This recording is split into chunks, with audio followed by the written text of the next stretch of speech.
Just like after the first game, it seemed like the hype and momentum around the Fnaf games had only continued to build, and at an exponential rate too. The fan base appeared to become almost multifaceted. There were some who were more interested in these games for the story, and then you had others who were more into the gameplay. Most people may have forgotten all these years later, but it shouldn't be understated how big of a role Cawthon himself played when it came to marketing these sequels. Yeah, the series was already pretty huge after the massive amount of content that was created as a result of the first two, but over time, more and more attention started getting focused on Cawthon's website, which was aptly named scottgames.com. While going on the website nowadays can more often than not simply result in a black screen, back when all these games were coming out, Cawthon would post several teaser images to both announce and generate hype on the run-up to each game. As you can see, when it came to Fnaf 2, he first announced the game with an image of withered Freddy, then started showing off some of the new animatronics we'd be going up against, and even started teasing game mechanics like the Freddy mask and the music box. In regards to this final image of the music box notification, there's a hidden detail contained in this image that Cawthon would go on to repeat many times in the future, and that's how when you adjust the brightness of the image, you can see the puppet rising out of the box, as well as the rest of the map screen. Again, pretty genius in terms of generating hype. You can already assume that when discovering one of these hidden images for the first time, you're gonna have fans coming back with each new teaser and searching for any potential secrets. Fnaf 3 continued this trend, with the initial image of this new animatronic that appears to be this yellowy, greeny colour, hiding the number 3 in the bottom right. In the next teaser, we see this figure once again when brightening up the image, and additionally, in some of the other teasers, we're shown more familiar animatronics like Chica, Foxy, and Balloon Boy. However, this time, their designs have them look in far worse condition than we've ever seen them, with their exteriors almost appearing rotten. As you can already tell, it seemed that Cawthon was reveling in the fact that fans were now looking at everything he put out with a fine-tooth comb. And the most hilarious and also evil thing he did during this period on the run-up to Fnaf 3 was claim that the game was leaked. In reality, it hadn't. He was literally creating a hoax himself. But along with this fake announcement, he attached a link to the game, where upon downloading it and starting the game, you can see that instead of Fnaf 3, we actually get a modified version of one of Cawthon's previous games called There Is No Pause Button. Getting into the real Fnaf 3, however, I'd say from the main menu screen we're off to a good start straight away. That rot and grime I talked about in some of the teaser images can be felt very strongly, not just from the animatronic we see on the right, but also from the greenish tint which covers everything, as well as having even heavier distortion compared to the previous games. This animatronic is referred to as Springtrap, and on top of being one of the fan favourite characters in the series, he's also technically the only threat we'll be dealing with in this game, which obviously comes as a bit of a surprise, considering that Fnaf 2 seemed to be going in the exact opposite direction. I love this main menu screen. It brings back a genuine darkness and fear, which I felt was lacking for the majority of Fnaf 2. Darkness is starting to be used effectively once again, shrouding this brand new, unknown character, leaving few details to actually observe.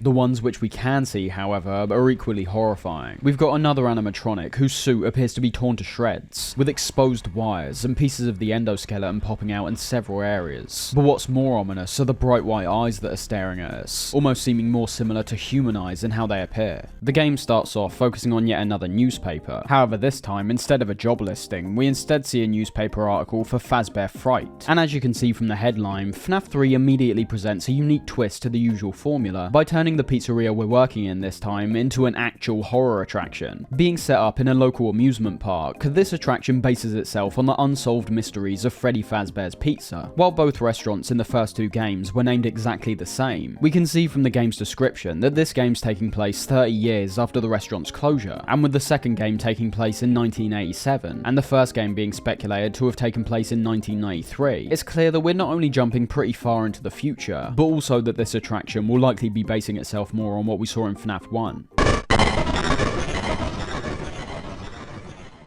Coming into our office, although I just stated this place will be more based on the first game, let's be honest, outside of the fan which returns, there's nothing similar which stands out whatsoever really. As you could expect, after only a few seconds, we end up receiving a phone call. However, instead of it being the phone guy who talks to us this time, as we obviously heard him die during the first game, we get this laid-back, stereotypical surfer dude, who the community appropriately ended up naming Phone Dude. Hey, glad you came back for another night.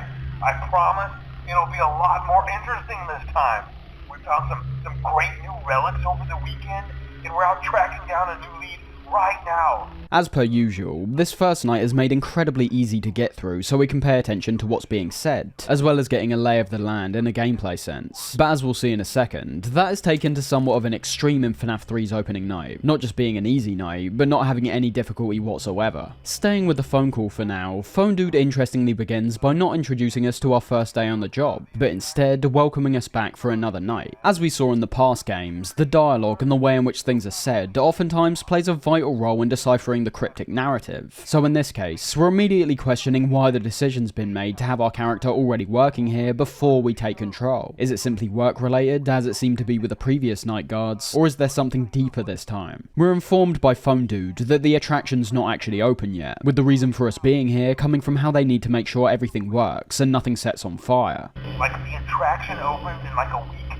so we have to make sure everything works and nothing catches on fire. When the place opens, people will come in at the opposite end of the building and work their way toward you, then past you and out the exit. On top of being the actual security guard here, it turns out that once the place opens, we'll actually become a part of the attraction, with the route through the attraction heading just past our office before the exit. We're then told about some of the relics they've discovered from the previous places, things like a foxy head and several children's drawings. And on top of that, they've managed to get in contact with one of the old designers for the pizzeria, who apparently knows of an extra room that could hold more relics inside. And after giving us a short rundown of some of the new mechanics in this game, Phone Dude ends his message and we're back to being on our own once again. Now for starters, I love the whole setup of this game. A Freddy Fazbear horror attraction that's using old memorabilia to give it a sense of authenticity, keeping us in the same general formula as the previous games while providing context that makes it feel a bit more unique. And that can very much be felt in this first night, as when it comes to the events and progression that take place during this one, there's quite literally nothing. And I'm not exaggerating, night 1 is purposely designed to feature no threats whatsoever. No matter what you're doing and how you're playing, there's no risk of getting jump scared. A double-edged sword realistically, as while I can appreciate this from a story and learning point of view, it provides almost nothing on the gameplay side of things. The gameplay has, and always will be, purely revolved around tackling the animatronics. You strip them out, and you've merely got us working a realistic night shift where we monitor cameras and nothing really happens. It's terrible when it comes to replay value, for example. Every time you start FNAF 3, you're forced to go through a night where you're essentially waiting for the game to actually begin. However, what I do like about it is that we're once again returning to a far similar structure as what we saw in FNAF 1. While the animatronics do eventually become active in the first night of that game, most of the night is spent looking around the pizzeria, figuring out how everything works, and most importantly for me, taking in the atmosphere. FNAF 3 does exactly that with this first night, albeit to a slightly more extreme extent. The other factor that plays into this lack of threat is the story, because as we'll eventually discover in night 2, there's a reason as to why nothing comes after us during the first night, because no animatronics are even present currently. The first thing I want to dive into, however, is the complete visual switch up we bear witness to right from the off. Aside from looking incredibly similar to certain screens that show up in Desolate Hope, FNAF 3's location appears just about as you'd expect from a place purposely designed to be a horror version of the previous pizzerias. Although I said before that it would more than likely be based on the design of FNAF 1, when looking at both our office and the many different scenes on the cameras, we end up seeing it's more a combination of both, featuring a layout that's not far off FNAF 2's, while having many of the areas appear more like what we saw in FNAF 1. This is the same for all the relics we've been hearing about, being able to see the toy and withered characters, as well as many drawings found on the walls that pertain to both locations. When it comes to our office, this place is as grimy and horrible as you can imagine. We heard discussions of authenticity with Phone Dude, and this place does very well in looking as authentically gross as possible. There's no area of this attraction that serves as a peek behind the curtain. Every scene, including our office, looks nothing short of a broken down wreck. The office we're working with here appears to be a much wider space than what we've seen previously, going from the doorway that leads towards the exit on the left hand side, and stretching all the way to our desk that sits on the right. When it comes to the background environments, as we're able to see through our doorway and the large window in front, the dirt, grime, and overall deterioration I've mentioned in the previous games is amped up even more. Wires hanging from ceilings, walls covered with muck, trash lying around. All things we've seen before, but being made more impactful to me from the green tone that's applied to everything once again. In my mind, the association with green in this context relates to things like mold and swampy environments, both things that are equally gross as what we see here. On top of that, we have other key details in the office itself. You've got the Freddy suit on the left-hand side, which ominously sits outside our doorway every night, and most definitely is placed there to occasionally trick players into thinking someone's standing outside. Beside that, you've then got one big pile of toy animatronic parts that have been stuffed into a cardboard box. A nice visual callback, but also a reminder of the merging we're seeing between features that are found in both previous games. And then when it comes to our desk, you've got the iconic desk fan once again, some small figures of Freddy, Bonnie and Chica, and some more garbage on the right hand side. Very nasty overall, but great as well. And when looking to the cameras, this carries across to essentially all the areas in this game. There's only one problem I have with it, however, and for me, while I understand the decision, it comes down to the fact that despite all these scenes still looking great, it's hard to even see what's really going on in them. The second night opens up with only a brief talk from Phone Dude, telling us about how they found some old audio training cassettes, and as well as that, they've also found a real one. But I have an even better surprise for you. You're not gonna believe this. We found one. A real one. Gotta go, man. Well, look, it's in there somewhere. I'm sure you'll see it. We can't forget that considering how many years have passed, the actual animatronics could all realistically be gone. From how Phone Dude says this to us, it's clear that this is the first one they've come across, so presumably, it's only individual parts of the suits they've been able to acquire so far, as could be assumed from the box of toys in her office. Either that, or any other ones they've come across are no longer able to function. After this, he ends up playing one of those training tapes, something he'll continue to do for each night going forward. And what do you know, the phone guy makes a comeback. Hello?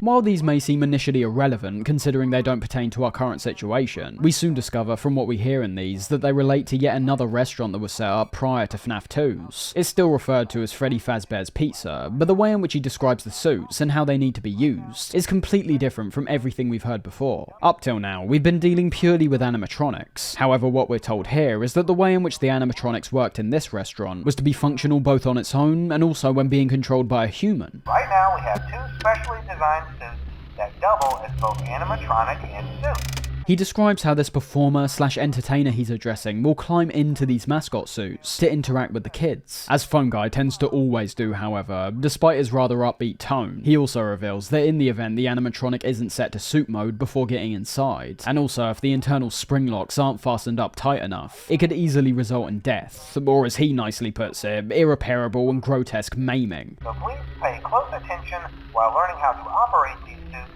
as accidents/injuries death/irreparable and grotesque maiming can occur.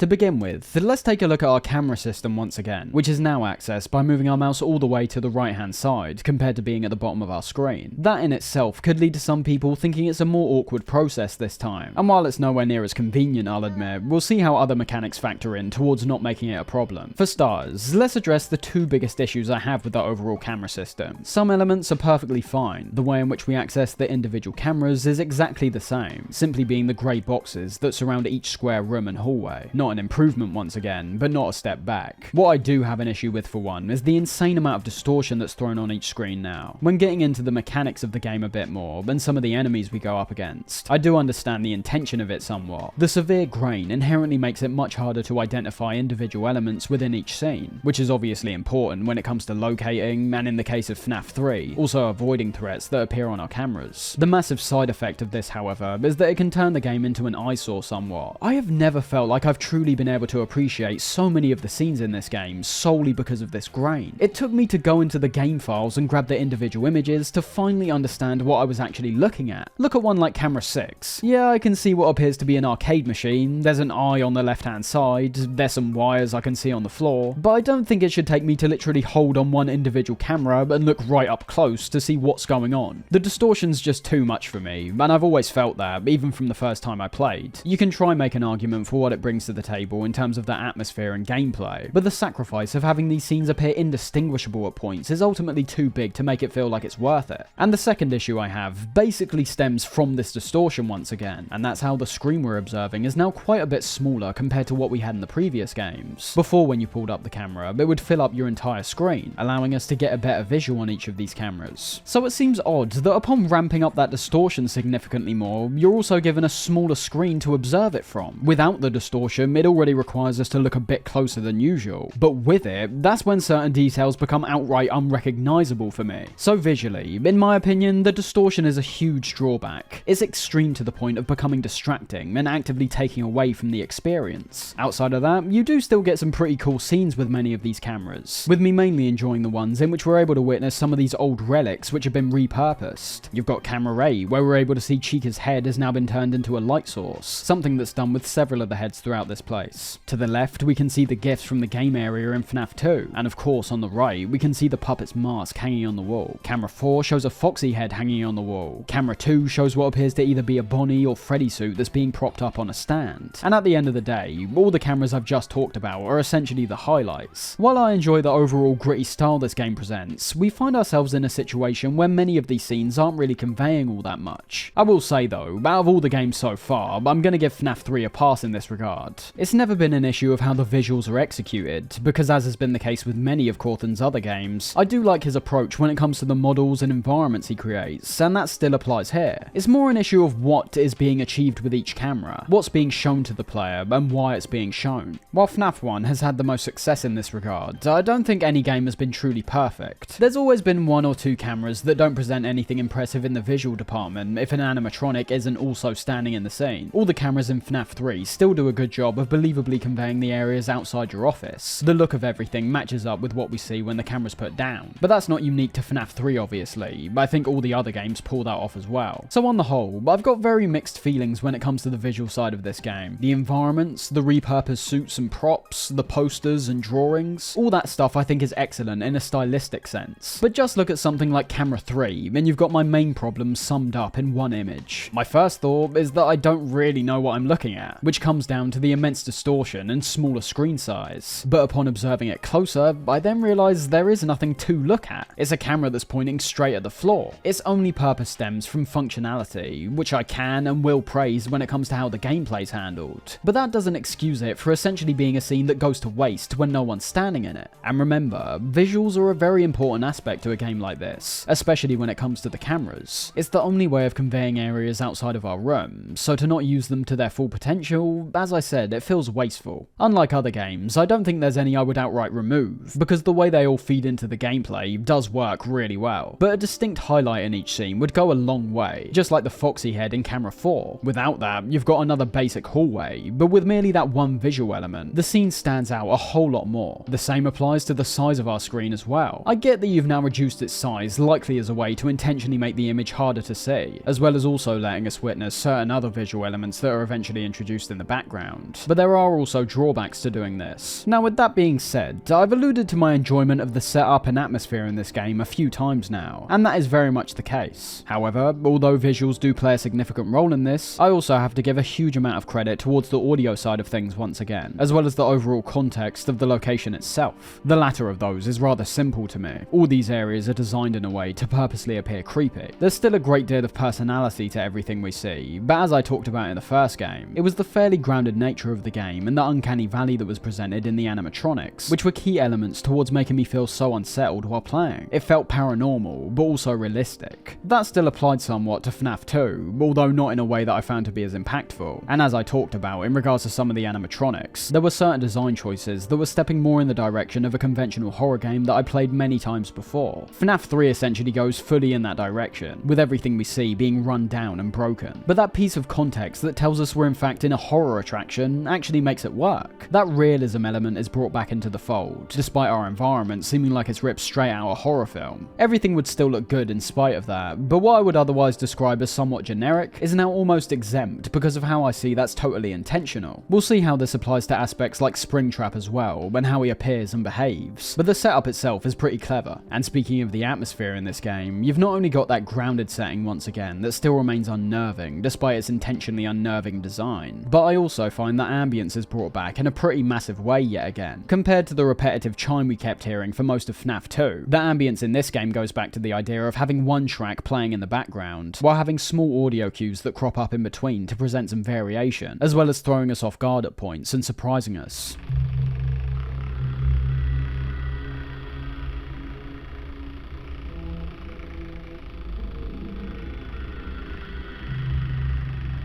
The track itself is great. The issue I had with Fnaf 2's one mainly stemmed from how it felt like it was trying too hard to unsettle me, leading to it becoming borderline tiresome after hearing it constantly throughout my playthrough. Fnaf 3's not only solves that issue when it comes to returning to the ambient drones that accompany the scene excellently, but you've also got a track that's simply a whole lot more present. With Fnaf 2, it was either or. You either had the more drony ambience, which you could barely hear, or you had the other one, which was too overwhelming. Fnaf 3's reaches a nice balance, where it's not too overwhelming, but also always seems to play a factor towards creating this atmosphere. Much like most of the ambience here, it's kind of hard to describe in a musical sense, because of the purposeful absence of anything you define as musical in it. As I say, it's all about how it matches up with what's being shown on screen. The track itself is filled with your typical low bassy sounds, ones which sound hollow and metallic. And a particular highlight for me also comes from a small piece of percussion that we frequently hear throughout the track, which I've always felt does a great job to enhance the anticipation we feel as we wait for the clock to count down and for the night to finish. Hi.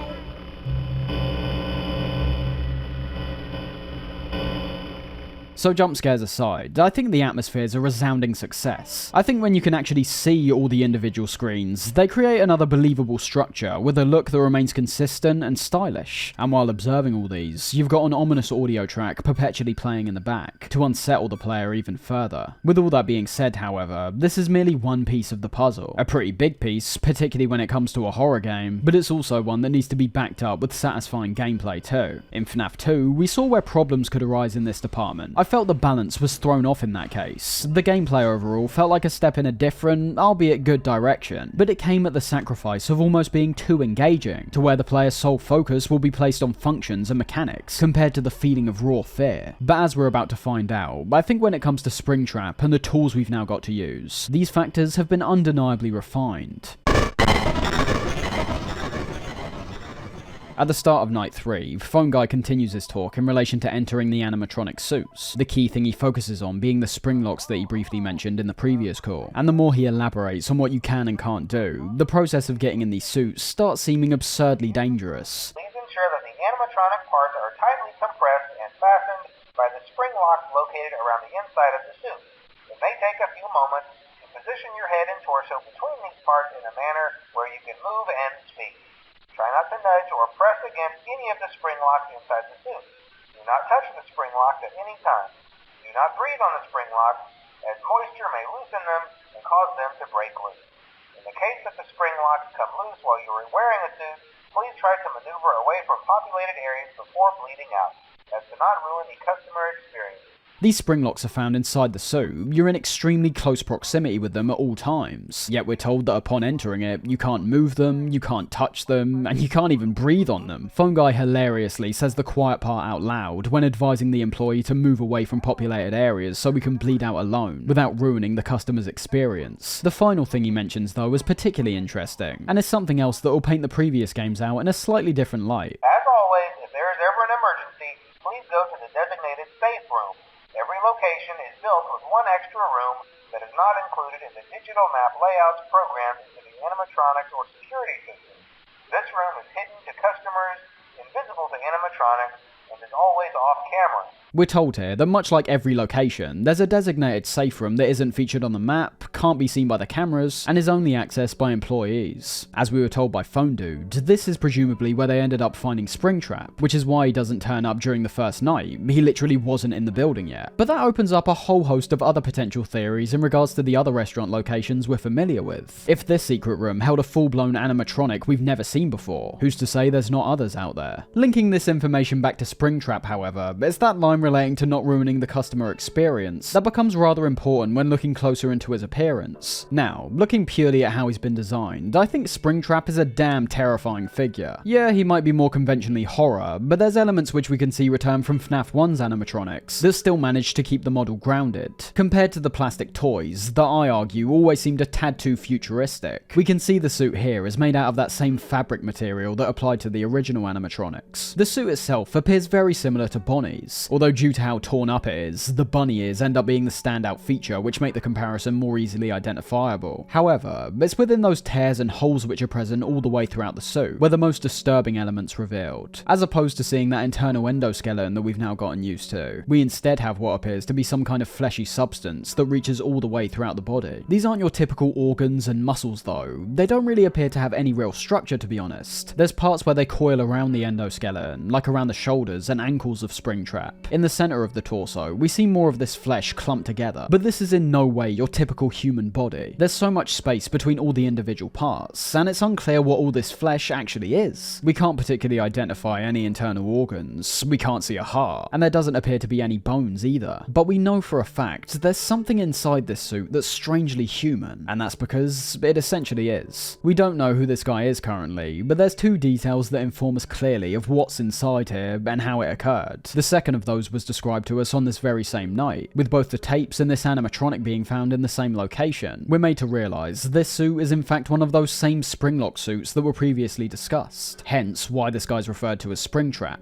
And with that knowledge, it's made quite obvious how this guy ended up in here, likely triggering the internal spring locks and bleeding out, which conveniently fits in with him being found in one of the extra hidden rooms. Although as we'll eventually see, it doesn't really have anything to do with ruining the customer's experience in this case. So, from night 2 onwards, Springtrap is in the building, with you being able to find him on the cameras and also hear when he's on the move from the deep groans and footstep sounds that he generates. The first thing you'll start noticing when going through the second and third nights is that Springtrap aside, the nights are still relatively tame, and I'm talking tame even when compared to the previous games. While the animatronics weren't rushing into your room every 30 odd seconds like they start doing in the later nights, they were at least moving around and keeping you on your toes. And while night 2 may have seemed like perhaps another plot related reason as to why this is, night 3 confirms that Springtrap is the only animatronic we're dealing with, and the only one who can actually kill us upon reaching our office. To start with, unlike all the animatronics we've seen before that have set positions in which they start the night from, Springtrap can start on any cam from 5 to 10. A great dynamic element to introduce, as it means that at the start of each night, you're going to find yourself looking at all these cameras in quick succession to make sure you can slow his progress as soon as possible. And of course, say in the event he turns up on camera 5 and you don't notice in time, his next movement forward is going to put you in a really bad position, as once he starts reaching cameras like 2, 3 and 4, it's very hard to create a good deal of distance between you and him. Dynamic is once again the key word that comes to mind with this guy, as it's not just his starting location that's random, but so are his movements to an extent. Now I'm not talking in the sense that he's able to move from camera 10 all the way to camera 6 in one movement, but instead, more like when he finds himself at camera 8, he can either choose to move on to camera 7, which we can see on the left, or move on to camera 5 in front. That air of predictability's now gone. It's not a case of Bonnie coming down the left and Chico coming down the right. There's several movement opportunities he can now make, which can definitely throw you off if you're not prepared. And make no mistake, strategy and preparation is key towards how we're tackling this game, and it's another element of it I think is great. First off, when looking at Springtrap on the cameras, you should be able to immediately see why, despite my dislike of it, I clarified that the heavy distortion has a set purpose, as in making essentially every image indecipherable at points. That also applies to Springtrap. You could start hearing him walk around and begin flipping through every single camera and still not manage to find him. But it's not just the distortion that will get in your way, it's also his positioning. There's several cameras throughout the game where Springtrap is basically completely off screen. Look at when he's on camera 6 for example, you're having to literally identify him by his arms and legs that present themselves at the top of the screen. In camera 10, he occasionally appears in the bottom right, leaving the only distinguishing feature we can really make out behind the map to be his eye. In relation to that, Springtrap also has multiple ways in which he can appear in each of these cameras. So in camera 10, where there's an image of him in the bottom right, there's also an alternative one where he's standing nearer to the poster. As you could assume, this is once again effective in making the player totally miss him if they aren't paying attention to the finer details, and making a mental note of where he can appear in each scene. And what also doesn't help that is that when it comes to the colour of his suit, it can sometimes even work as camouflage, with how he can find himself blending in with the background environment. I think everything I just mentioned works incredibly well. The experience overall isn't as overwhelming as Fnaf 2 was, but it stays equally engaging because of the observation, location, and as we're about to see, the distraction side of things now. You may have noticed that when it comes to our office, we quite literally have no protection this time. No doors, no lights, so how do we actually fend off against Springtrap? Well, to put it simply, you don't, at least not when it comes to when he reaches you. If you let him walk through the building all the way up to your office, you'll eventually be shown him standing right in front of you, once you either pull your camera down or look away and look back. Already, that's pretty damn terrifying, and might as well be telling you that you're almost dead. Soon after that, he'll make his way to the left side of your office, where he appears either on on camera 1 or directly in your doorway. Once he's there, you've basically got no other option but to stare at him for as long as you can and hope for the best. Exactly like in the first game where you were on the brink of running out of power. Obviously, there's other mechanics put in place to not make this a viable option. At most, you could perhaps survive the night if you're about a quarter or halfway through 5 AM, but as is the case all throughout the night, there's always the potential for the ventilation system to malfunction and kill you in the process.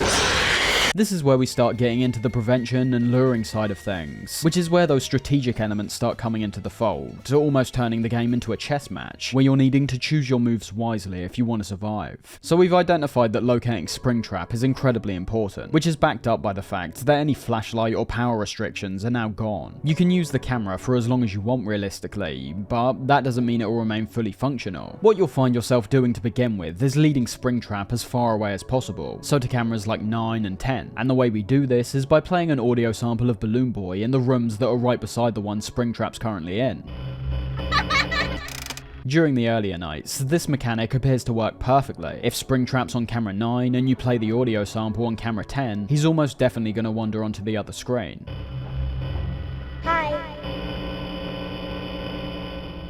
With each progressing night, however, the effect starts wearing off little by little, and in a fantastic way to make him appear even more dynamic. It almost starts appearing like Springtrap eventually figures out what you're doing, and actively ignores many of the audio laws. There's another big factor which comes into play, however, that adds even more strategy to the experience, and that's the fact that when it comes to the audio, the cameras, and the ventilation, all three of these things can malfunction, with the only way to fix them being to go over to the system restart menu on the left-hand side, and reboot them. As you're able to see from this chart, these vary from night to night, making the experience even more fine-tailored. Usually it was just the animatronics that were switched up in between each night, but now it's also our tools that become far more difficult to use. I do like this though, as in most cases it actually deepens the gameplay for me, and makes me think about my actions even more. You've got to think, once you start reaching the point where you can only use the audio laws 2 or 3 times before they malfunction, you need to ensure that Springtrap's in a spot where he's less of a danger to you. Something I failed to mention is that when it comes to the system restart, you're able to restart all of these individually or all at once, which as you could assume will take less time when doing the former and more time when doing the latter. Not only that, you're also able to restart these preemptively as well. So let's say a night 4 for example, where you only have 3 lures until it malfunctions. If you use 2 of these and then restart the audio device, you'll then be able to use it another 2 times before malfunctioning. Same goes for the cameras, which end up malfunctioning the more you look at the screen, and also for the ventilation malfunctions, which occur at set periods on each night. Again, I really love this stuff. It feels like so much more thought is able to go into your actions now. It's not merely a case of checking on your lights to see if someone's there. You don't have that luxury this time round, so you're having to make damn sure that everything's in order so you aren't caught out. This is where you can really start seeing that strategy element of the game come into the fold. And another big factor that plays into all this are the interactable vent shafts that have also been introduced. On the camera screen, you can see there's an icon beside the audio button that reads map toggle. Pressing this takes us to the cameras that have been placed in the vents, with the vents themselves being shown on the map as the darker lines which surround the usual cameras and white boxes. The vents on their own are fairly simplistic. There's 5 different cameras in these vents, which translates to 5 different places in which Springtrap can enter them from the ground. These relate to cameras 10, 9, 7, 5 and 2, and as you can see from the actual route some of these take, this could in turn switch up your approach when it comes to where you lead Springtrap and what areas you think are the best for him to stay in. I mentioned how initially most players will find themselves keeping him on cameras 9 and 10, as far away as possible on the ground level, but the consequence of this approach when it comes to the vents is that you've got 2 rooms in a row in which Springtrap's able to enter a vent, with camera 10 resulting in getting placed straight in your office, and 9 having him show up in camera 1, which is basically still a death sentence. No matter what you do, Springtrap will eventually try enter one of these vent shafts. However, by double clicking any of the cameras, you can actually seal the vent and stop him from going forward.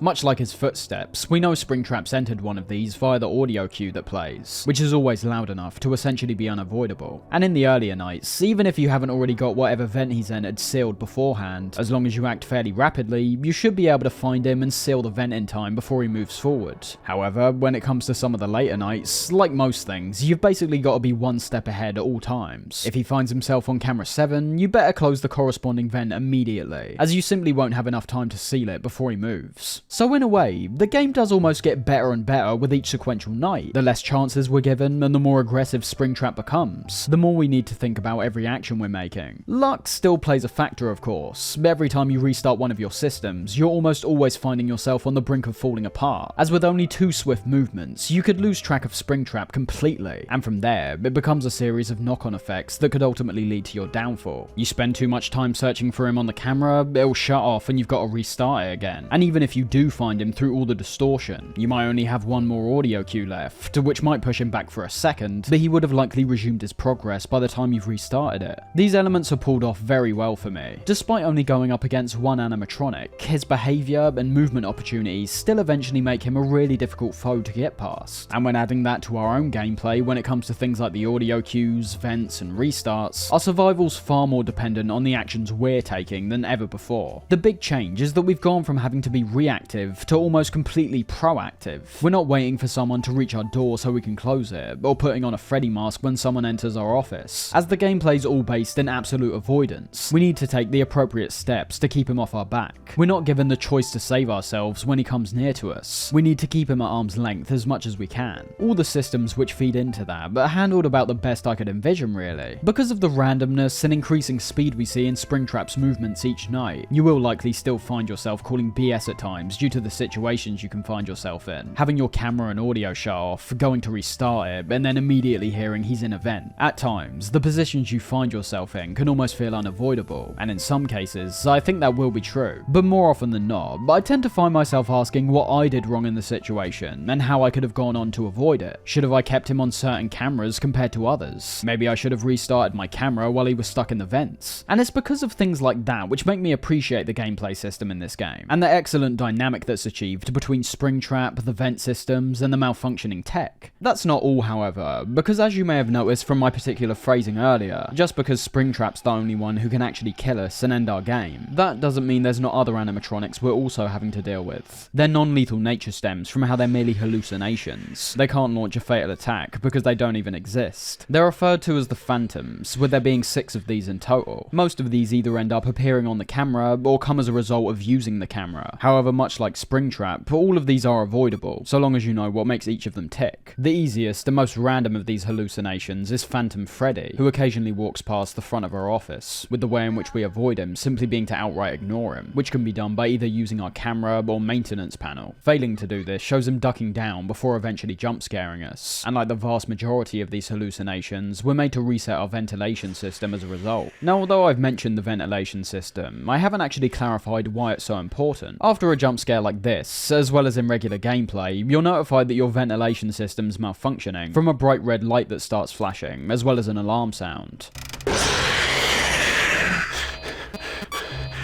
You can naturally assume that a blaring sound like this won't work to our advantage, and that's exactly right, as once it starts going off, Springtrap starts moving forward at a significantly rapid rate, which in the later nights can essentially mean if one hallucination jump scares you at a bad time, your night's basically over. On top of the alarm, your vision also constantly fades to black, allowing Springtrap the opportunity to kill you once he's reached your office, as without this obviously, you'd be able to simply stare at him in your doorway without any real consequence. And even when looking to our cameras, while the ventilation's going off, you'll begin seeing Springtrap in multiple different locations at once, making it near impossible to get a gauge on where he actually is. So keeping the ventilation system online is damn important, and as I say, the hallucinations end up messing around with this feature by far the most. In terms of the hallucinations that show up on our cameras, avoidance is once again based on ignoring them. However, because of the distortion once again, which makes it genuinely hard to see each camera when initially switching to them, some of these are easier to avoid compared to others. Phantom Balloon Boy is likely the most common one you'll be seeing, being able to appear on all the monitors in the game, in which you need to quickly switch to another camera to avoid getting jump scared. And that's the case for basically all of the other ones which show up on the camera as well. So long as you identify them and switch cameras fast enough, you'll be able to avoid them. Only issue is, some of them pounce in a far more rapid manner compared to someone like Balloon Boy. You've still got to be quick with him of course, but in comparison to someone like the Phantom Puppet who shows up on camera 8, I feel there's a noticeable increase in the amount of time you're given to switch away. In the case of the Puppet, this hallucination's a bit harder harder to identify as well, not appearing right in your face like Balloon Boy, but instead at the end of a corridor, and if you don't switch away fast enough, the puppet will come into your room, mess up your ventilation, and simply stare at you for about 17 seconds before eventually disappearing. All the time the puppet's in front, he also lets out even more twisted audio, the while assumedly being in our heads this time, still has Springtrap dashing towards our location. Phantom Chica and Mangle were activated in the exact same way, with Chica just being another jump scare that sets off our ventilation, and Mangle standing outside our office while letting out a loud, distorted noise, and making our audio system malfunction. And finally, when it comes to Phantom Foxy, he seems to simply appear in your room at random, standing in the corner to the left hand side, where he'll jump scare you upon looking over. This one is still avoidable, but as you're likely already looking over to the left to use the maintenance panel, and the only indication he's in your room is the small part of his body you're able to see before he brings you into a jump scare, it's still pretty hard. I've heard some people also claim his appearance relates to using your camera for too long, kind of like the reverse of what we experienced in the first game. But from what I've experienced, there's been times where I've been using my camera for ages, and even during the later nights, he would still seemingly appear at random. So from a functional perspective, while all the phantoms provide relatively the same consequence when running into them, I do think it was a good idea to still include these more surprising elements into the game's formula. It will make the game quite a bit more challenging if you aren't tackling them properly, but tackling them to begin with, it isn't made overwhelming. It's a matter of merely switching over to another camera. Your reaction time and memory is what's getting tested. And that works well, considering that when it comes to the Springtrap side of things, we're exploring a whole different side of the gameplay that's more focused on strategy, and almost outthinking Springtrap. The appearance of all these phantoms is once again superb. They retain that same rotten and mouldy look, with how their colour palette still revolves around these sickly greens and browns. The eyes for all of these still serve as arguably the most unnerving element of their designs for me. I describe these bright white dots as piercing and almost human-like. Not only are they far smaller in size compared to the animatronic eyes we usually see, but when looking close up, you also notice they seem to feature veins, realistic pupils, and not to mention, everything around the eye is dark and hollow. Characters like the puppet and Mangle are debatably the best in highlighting the uncomfortable, freaky nature they all present, as in both cases, it's not a jump scare we suffer when activating them, but instead, the seriously unnerving glare. The puppets being right up close, where we can see his eyes moving around, but Mangle's appearing outside our window, remaining equally ominous. So while their designs do very much look like they've been purposely created for some kind of horror attraction, I find the general style fits in with everything else. I think the degree in which they're covered in darkness makes them appear even more frightening. The models themselves seem to have been constructed with the same level of care as all the others we've seen, and on the whole, they achieve their ultimate goal in just being quite scary. However, I'm referring to this only in terms of their design, because as it turns out, one of the most surprising pitfalls that Fnaf 3 finds itself stumbling into is also one of the most defining features of a Five Nights at Freddy's game. Night 4's phone call was short and simple. After Fazbear Entertainment finally realised just how dangerous the springlock suits are, they eventually deemed them unfit for use, and despite his warning that they should no longer be worn under any conditions, it doesn't seem like the fella inside the Springtrap costume really got the memo. After learning of an unfortunate incident at the sister location involving multiple and simultaneous spring lock failures, the company has deemed the suits temporarily unfit for employees. Safety is top priority at Freddy Fazbear's Pizza, which is why the classic suits are being retired to an appropriate location while being looked at by our technicians. Now, for all the creepy environments and designs that I've mentioned, which I still think work well, there's always been one glaring issue with this game when it comes to the jump scares, and that's the fact that I've never found them scary. Even in the case of Fnaf 2, although their effect weared off only after a short amount of time, there was at least a brief period in which those scares were making me jump. Fnaf 3's just feel so tame in comparison, and I'd say this is caused from both their animations and the audio. Starting with the hallucinations we were just talking about, while not all of these provide jump scares, the ones which do are supremely underwhelming. The setup for them from the outset would seem to be great when looking at the game's atmosphere, and as I've stated in the past, that's arguably the most important part towards making them frightening. My biggest issue doesn't relate to that, however, but it's the period of time we're given to prepare for these. If you're given the opportunity to brace yourself with a jump scare, the effect is inevitably going to be dampened. The whole point of them is that they're meant to be surprising. If you know they're coming, you're essentially dealing with a very loud noise and something getting thrown in your face. Look at Balloon Boys, for example. We already see him on our camera screen for about a second, so we know something's coming even if we don't manage to switch away. And then when he appears in our office, he stands right in front of us for a second before eventually jumping towards us. There's too much breathing room. There's too much time in which the player's informed that something's incoming.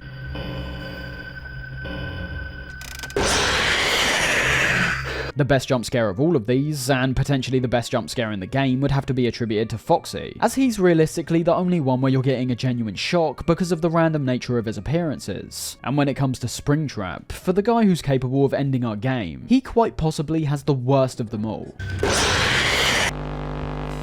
I mean, what even is this? It looks more like a friendly greeting compared to anything morbid, and that's something I've said when it came to some of the jump scares in the previous games. But the big difference in those instances is that when you add in the audio, you immediately can identify their aggressive nature. The audio which plays during these jump scares, however, is odd, but scary? Not even close. It's not loud enough to be startling, and I don't even know what it really is. The other two were quite obviously screams, but this is almost like a heavily amplified sound of someone breathing, and I get that is likely what's trying to be conveyed, due to us now realizing the Springtrap suit is holding what seems to be human remains inside it. But we always have to come back to the point with a jump scare and ask, does it make you jump? And the answer in this case is a resounding no. The nice build-up that's provided from the general gameplay goes to waste with the amount of forewarning we get and the underwhelming jump scare itself. As I say, I was ultimately filled with a greater sense of fear when running into the puppet and mangle, as although you weren't getting your typical jump scare, we instead got two pretty bizarre visuals and the knowledge that Springtrap is now heading right towards us. We're left in a position where we're totally helpless, which can become heart-pounding in spots, especially if these occur right as you're coming to the end of the night.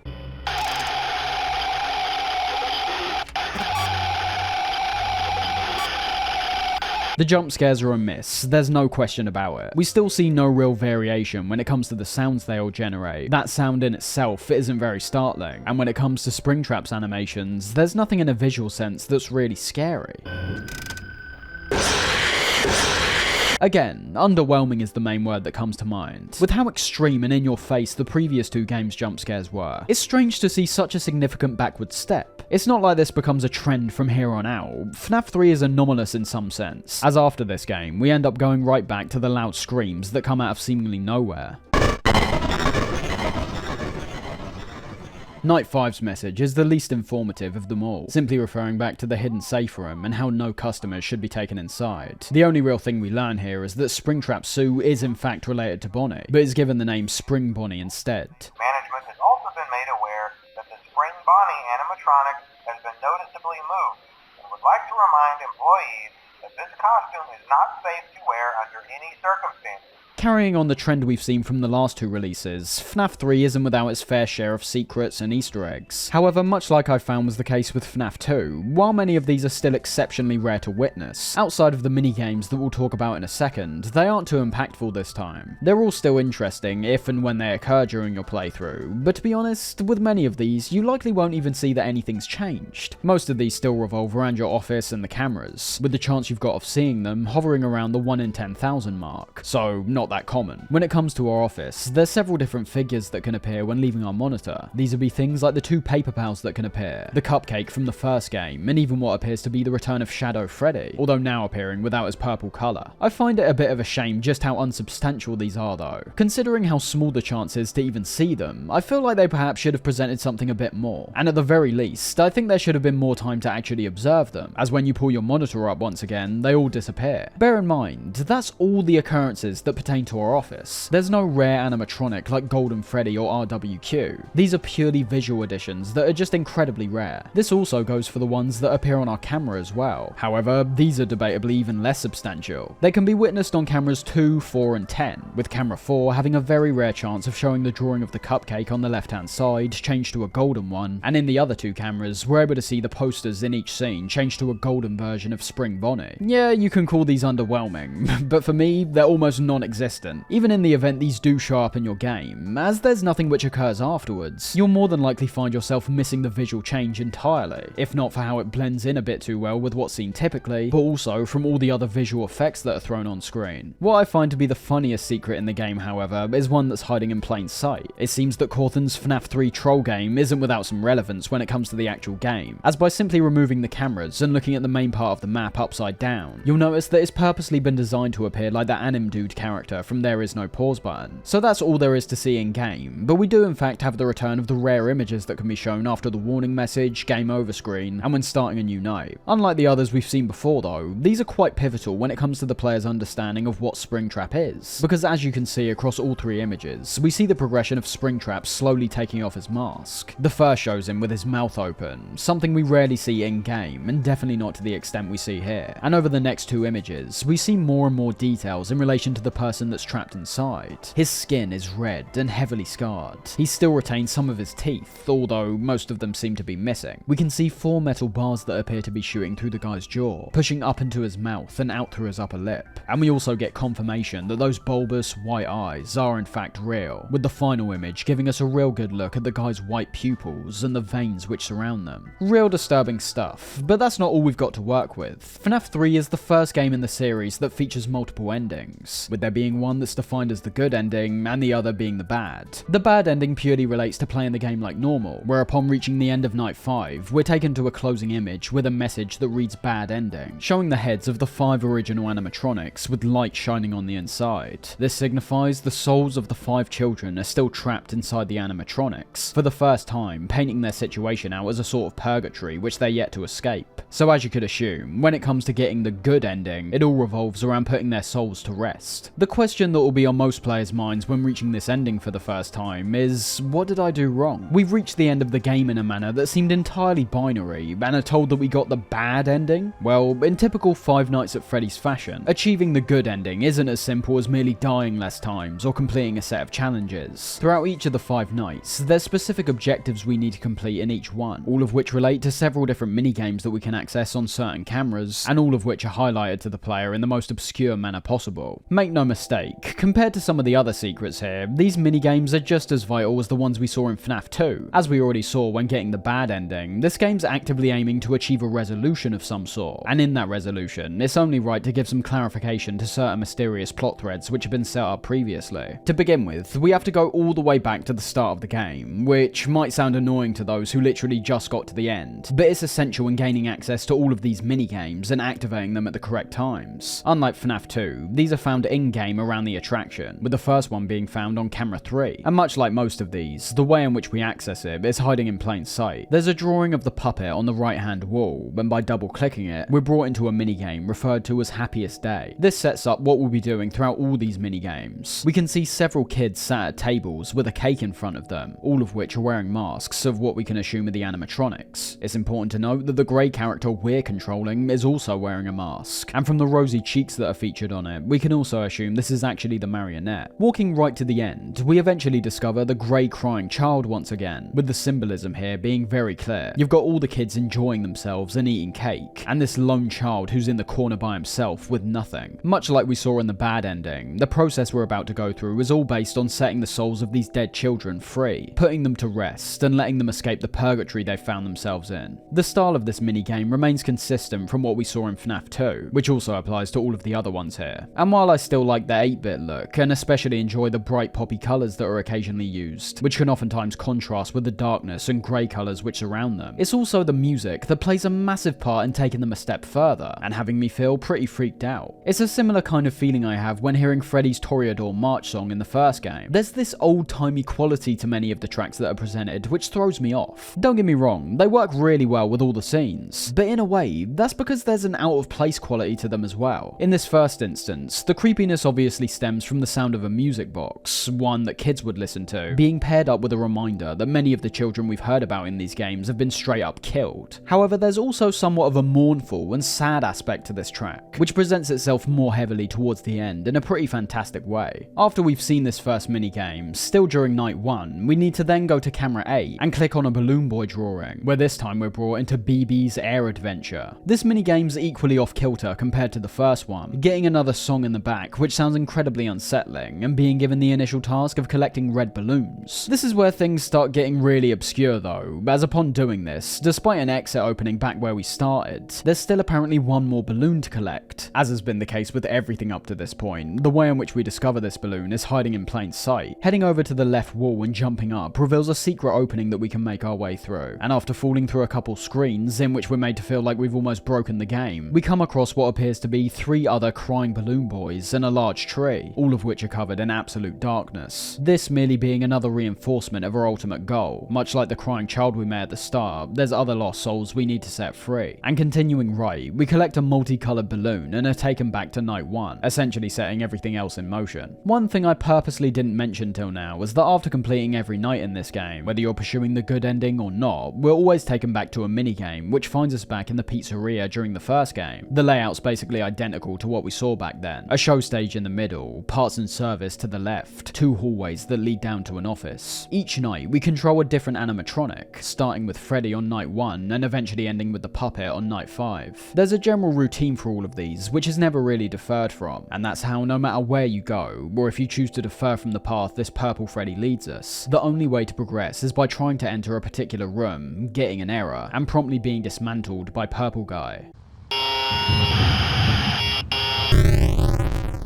And we can also gather from what we were told about that extra hidden room by Phone Guy, that this is why we get an error and can't go forward, a detail which will be important later on. There is one other very important area we need to check out every time we come back to this, and that's the left hallway, because as you're able to see on the left and right sides, there's a phrase which reads BB double click, and also 4 variations of some small grey boxes, each variation having one of the boxes coloured yellow. Now I say these are important, but they're only really important if you're attempting the true ending without a guide, which I have to imagine not a huge amount of players will be doing. Admittedly though, looking at them on their own, while they're still obviously obscure, I think they're helpful to the point where many players would still end up discovering them without the help of a guide. BB double click is as blatant as you can get realistically, and the yellow buttons are clearly conveying some kind of combination, and when heading into night 2 and looking to camera 7, you'll find that when inputting that same combination on the 4 red buttons in the center of the screen, the second minigame will be activated, this one being called Mangle's Quest. In this one, you play as Mangle obviously, with your initial objective revolving around collecting several different parts that are scattered around, while also having to avoid this guy in the green shirt who appears to either be running around with sheer excitement or pure terror. After collecting them all, an exit door opens once again, but just like in Balloon Boy's minigame, jumping over the upper right wall, we fall out the initial play area and this time end up witnessing something a bit more hellish. I'm still unclear on what exactly this thing is, but from the stripes we can see on the strand at the bottom, it does seem to share a slight resemblance to the puppet. Either way, with the red background and outright bizarre visuals we're now starting to witness, you can start seeing the contrast that's getting created, and how this leads all of these minigames to feel particularly off-kilter. While most of the sprites we witness look poppy and colourful, and the music in the back is predominantly lively but not all that creepy in itself, it's how all these elements pair up to make each of these particularly striking and memorable. At the end of this one, upon climbing up the many balloons that stretch into the sky, we find a cake sitting at the top. Our association with the cake stemming back to the first minigame, with how the crying child was left without one by himself. And from here, this is what each of the minigames revolve around, finding the 4 other crying children and giving them this cake. The first is found back in the Balloon Boy minigame, where a new path of balloons is created when falling out of the play area that eventually leads to a crying child. The next is Chica's minigame, which is activated by collecting 4 dark cupcakes that can be found around several cameras, where once again, the initial objective of serving cupcakes to the children is ultimately irrelevant.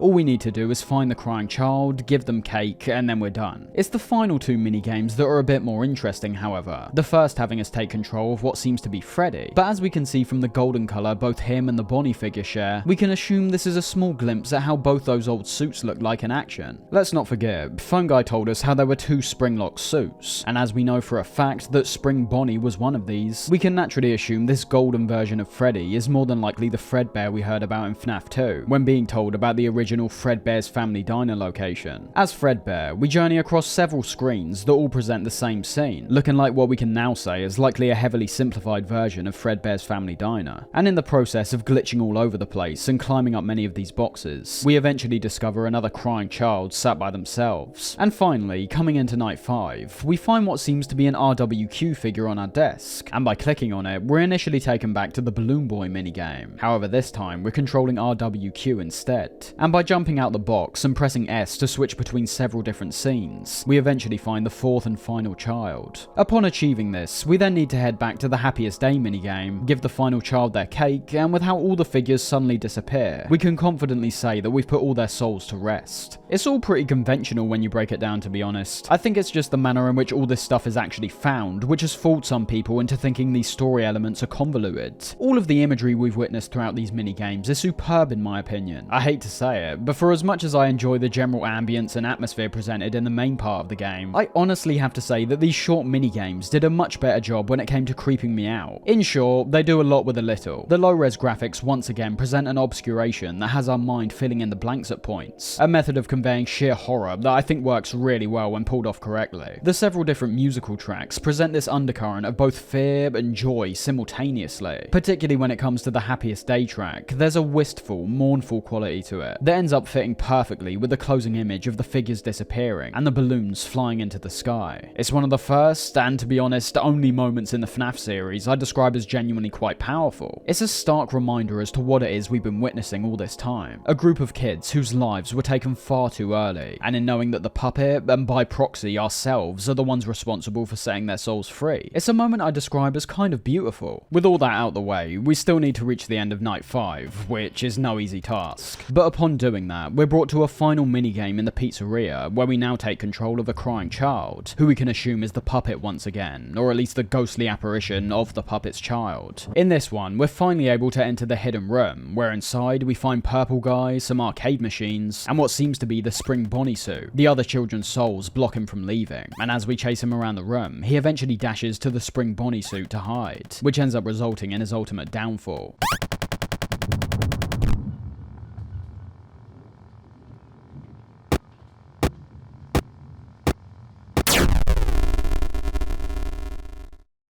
That's right, Springtrap is the Purple Guy, and we now know that the way in which he got trapped in the suit had nothing to do with purely an accident or random malfunction. Purple Guy's demise came from the souls of the children he'd killed coming back to haunt him, and with us having to assume that he did actually die prior to the events of Fnaf 3, it appears that he somehow became reanimated, perhaps with him managing to take control of his body by way of possessing the suit which he's attached to. This could ultimately explain those images of him attempting to rip off the mask. He's now ironically chained to what killed him. He's found himself stuck in the same kind of purgatory as the kids he murdered. However, it doesn't seem like his soul's going to be set free anytime soon. Something else that's worth noting is that judging by his actions throughout these minigames, I think it's symbolically conveyed that he shows no remorse over his actions. It's very clear that while the pizzeria we observe is quite clearly the one found in Fnaf 1, these take place at a point where it appears to have been long closed down. What we see with every night is Purple Guy going on a rampage and tearing each of the suits apart, which ironically could have played a large part in the spirits coming back to haunt him. That's the point though. We know this is happening after the events of Fnaf 1, but why does he feel the need to do this? Could it be a manic outburst in relation to how he was almost arrested? Let's not forget, the only thing which stopped him from going to prison was a lack of evidence. Maybe this guy's twisted enough to feel some kind of release when tearing the animatronics apart, almost reliving the murders all over again.